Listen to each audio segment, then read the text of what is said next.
Before setting up quantitative trading, make sure that you have correctly bound the exchange API and transferred the trading funds to the spot trading account.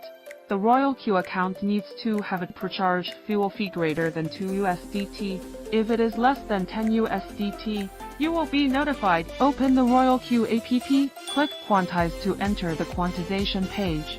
Choose the currency you want to open. Click on the transaction settings to enter the currency transaction settings page. Set strategy parameters, or you can click Get Suggested Strategy to get the platform's default recommended strategy.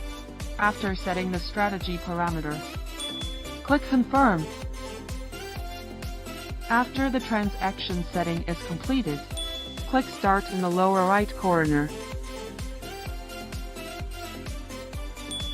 Then click Confirm. In the upper right corner of Log and Transaction Record, you can view all the records of the robots performing operations for you. Click Pause.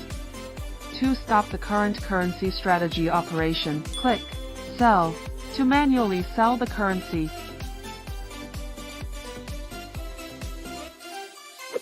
Royal Q